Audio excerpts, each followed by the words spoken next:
Alright, today I want to discuss a pretty big problem that I've seen in the Minecraft community recently, and it is that a lot of people are kind of just downloading all these random .reg files, hoping that they will make their Minecraft knockback a lot better, and it might be true that it does make your knockback better, it makes your connection better if those people have the right settings in these files, but I kind of want to talk about the backside of this whole thing and how it can affect you in other ways than just simply making your knockback better and just being the easiest way of getting new REGEDIT settings. So the first thing is probably the most obvious thing here is that you always want to make sure that the person you're downloading these files from is a trustworthy person, because basically you're kind of giving the person access to your PC because they are giving you a file that is completely modifying your Windows registry somehow. And obviously there's a way to check if these files have anything sketchy in them. I'm actually going to show you guys how you can do that right now with a notepad. Alright, so how you're going to be able to check if the file is like clean is basically you get it on your desktop or somewhere, then you open it, see what it has in there, and then you want to view the file, and it basically opens this in Notepad, and you can see what it adds. This is the file path that it goes to in your Windows registry, and then this is the D word that it uses. And usually it says D word. If it says D word, it means that if you want to add these files manually, it means that you have to add a 32-bit D word.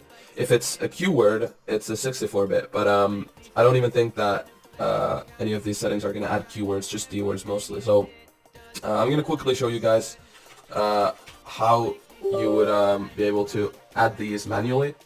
So you kind of just find the file path.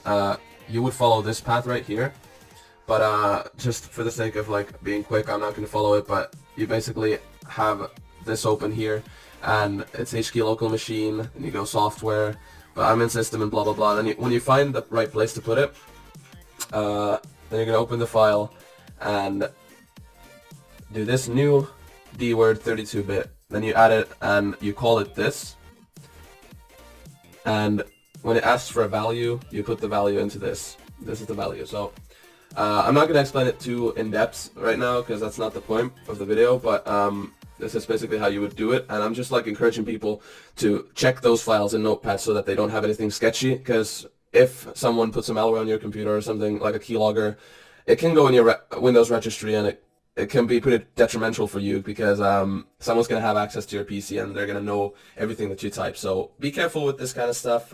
So we're going to move on now.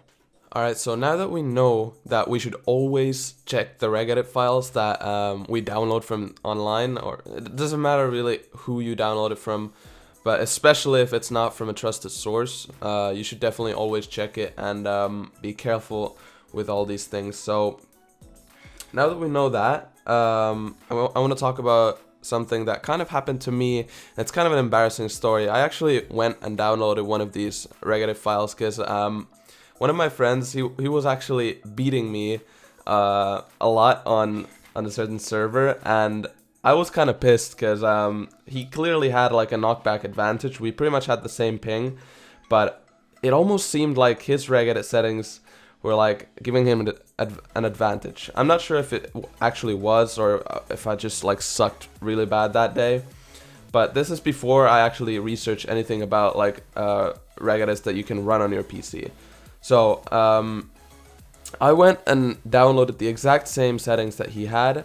He basically like sent the file that he had run on his PC to me, and it had a pretty bad effect on me because even if you take a backup of your whole registry, like if you back up your whole Windows registry, there's a lot of tutorials out there how you can do that, but it basically doesn't really work, even though people say it does. And a lot of these REGEDIT sellers or people that are marketing their registries that you can just run on your PC, they just say take a backup of your Windows registry, and that's not how it works. It doesn't actually work. You can't like export it back because it's gonna be an old registry. Your Windows registry is constantly changing, so eventually it's not gonna be compatible with your PC anymore. Like it's just gonna give you an error when you try importing it. And that's what happened to me, and I actually had to reinstall Windows to get rid of these errors. And I was constantly getting errors, like when I opened Skype, I was getting an error, because a lot of things in your PC have things to do with your REGEDIT settings and like internet settings that we are modifying with these settings that help to make Minecraft Knockback better. And I see a lot of people like downloading these folders, these .reg files, and just kind of stacking them on top of each other every time a new one comes out. I know a lot of YouTubers that pretty much post new .reg files every week or every day or something like that. Like, it's crazy. And all these kids on the internet are just downloading them and hoping that it will make their knockback better, but it's actually kind of making their Windows registry into a mess, because you're adding files on top of each other, you're like adding new files that overwrite the other ones and stuff like that. Like, it's never gonna be good, especially because it's just some kid on the internet that wants to get views on YouTube by uploading new stuff every day. And yeah, that's just not a good idea to trust someone like that that's making money by making you guys download new stuff every day. And the lesson of this video is really just to make you guys think before you download something online, because it's always dangerous, and you kind of want to think of the motive that the YouTuber has on giving these settings to you.